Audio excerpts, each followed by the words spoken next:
Live from Fargo and serving you on TV, online, and on the go. This is Valley News Live at 6.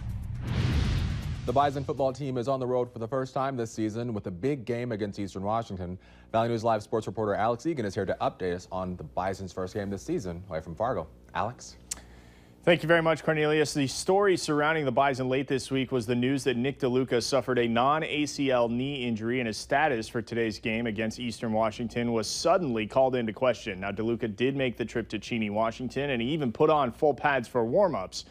But that would be it for Nick. He emerged from the locker room at the start of the game without his pads and traded his helmet for a ball cap and did not see any action in today's game. Speaking of action, still plenty of it going on over on KVLY. The Bison in control in the fourth quarter, leading 40-13 at last check. Again, you can catch the end of the game over on KVLY. Later in sports, we'll show you full highlights of this one as the Bison look to pick up a big road win. Cornelius? Thanks so much, Alex. And be sure to stick with Valley News Live for all your Bison coverage and look for updates over on valleynewslive.com. A glimmer of light coming from a terrible tragedy. Photos are being shared on social media of Hazley Joe, the baby believed to be the daughter of Savannah Graywin. Savannah's boyfriend and Hazley's presumed father, Ashton Matheny, has been posting pictures of her on social media sites, and those pictures are now going viral. Hazley Joe was found last month in the same apartment where Savannah's family said she was last seen. Cass County Social Services took the baby into custody. We're still waiting on official DNA test results to confirm if the baby is Savannah's and Ashton's. Savannah's body was found in the Red River north of Moorhead, Minnesota, a few days after the baby was found. William Hain and Brooke Cruz are facing multiple charges, including conspiracy to commit murder, conspiracy to commit kidnapping, and giving false information in relation to Savannah's death. The next court date for Cruz is September 28th, and Hain will be in court on October 4th. A Minnesota man is dead after his vehicle was hit by a train in Ward County, North Dakota. It happened this afternoon on 198th Street Northwest near Des Lacs, North Dakota, which is west of Minot. North Dakota Highway Patrol says the 74-year-old male driver from Hollandale, Minnesota, was heading south on 198th Street when he failed to yield to an oncoming train. BNSF train was heading east, and when it hit the passenger side of the driver's truck, the train came to a stop about a mile from the initial crash. The truck was still attached to the train the entire way. The driver of the truck died at the site of the accident. Officials say he was not wearing a seatbelt, and the crash remains under investigation by the North Dakota Highway Patrol. Hurricane Irma is just hours away from striking Florida. The storm took a westward swing as it passed over Cuba overnight, putting the Keys and Florida's west coast directly in its path. And the storm is expected to regain strength as it passes through warm water. Reporter Kenneth Craig has the latest from Miami. Florida is starting to feel the effects of Irma. High winds and rough surf are pounding Key West. The storm is now tracking further west after passing over Cuba. Now, those along the Gulf Coast are in the storm's crosshairs. Ken Ward and his friends are scrambling to save his business in Tampa. If the surge comes in, our bottom floor is going to be toasted. It's going to be gone. 50,000 Floridians are now in shelters. Evacuation centers along Florida's west coast are filling quickly. Mike Weaver fled to Estero from the other side of the state, thinking he was escaping Irma. Because I thought that the potential of the storm would be on the East Coast. Others in the same situation are now trying to drive back home, creating reverse traffic jams. Officials here in Miami are warning residents they're still very much in danger. Curfews are in effect. There's no reason to go out. Don't be that guy that gets hit by a tree. Residents are becoming more anxious by the hour. Well, that we won't have a house to go back to. We actually have insurance. Everybody around us doesn't have insurance. Officials are telling people to prepare to hunker down for at least 12 hours once Irma makes landfall. Hurricane Irma is triggering the largest mass evacuation in U.S. history. At least 6 million people have been told to leave their homes.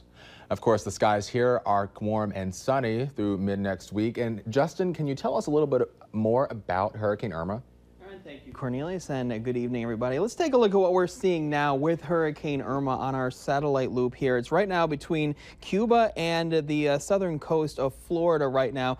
125 miles per hour, Category 3, still moving on a westerly trajectory, but it will be caught up with a cold front that will push it off to the north, and it will hit directly the west coast of Florida, but across the entire state they will definitely feel it. It could strengthen more as it will hit as we go through the next 12 hours or so, and then it will move up Florida. As of right now, still moving at west-northwest at 9 miles per hour. The first bands are now just off to the north of Miami. We have tornado, severe thunderstorm warnings in effect, and it's just going to get worse as we go through time. So we'll definitely keep you updated as we go through the next few days in our newscast about Irma.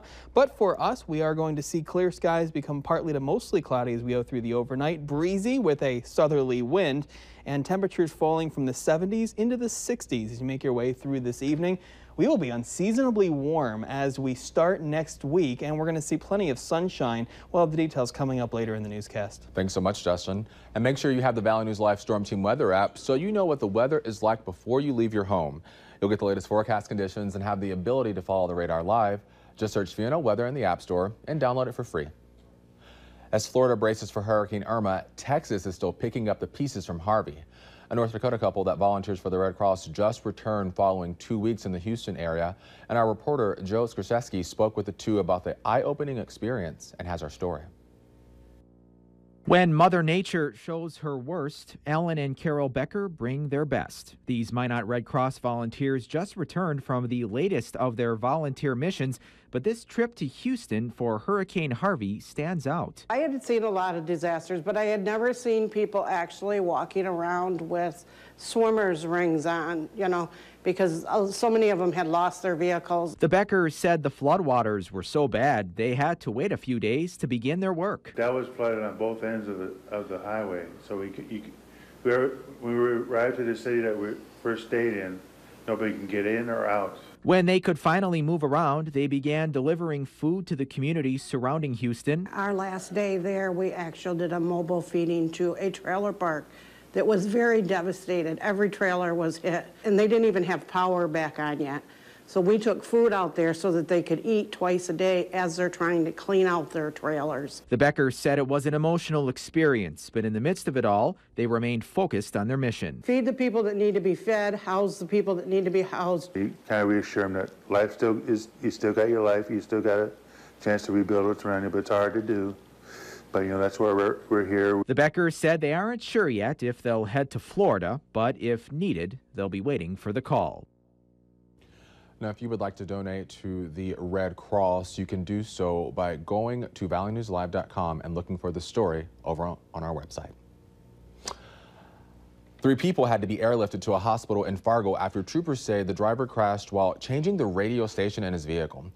Troopers say 18-year-old Kennedy Starr Heisler was driving with 3 other people in the vehicle on Highway 113 near Waubun, Minnesota, when the crash happened. Investigators say Heisler left the roadway while changing the radio, hit a driveway approach, and the vehicle went into the air. Heisler and 2 others were airlifted to Sanford Hospital in Fargo with non-life-threatening injuries. The 4th person in the car was not hurt, and Heisler could face charges. The Minneapolis community is hoping for a new chapter in police community relations as they celebrated the city's first black police chief. A public swearing-in ceremony was held for Chief Madaria Arredondo. The event was held in a community center in the neighborhood where he grew up. He told the crowd he will lead with integrity, continue to build trust in the community, and meet any problems that come his way head on. Arredondo was confirmed as police chief last month after former chief Jane Hardo was asked to resign days after an officer fatally shot 40-year-old Justine Diamond after she called 911 to report a possible assault. Later on Valley News Live at 6, a big, and I mean very big star will be in Fargo soon. He's really tall. Details on that still to come. 70s, our normal high of 75, so we're above normal, and that trend will really continue as we round out the weekend and start next week. Details coming up.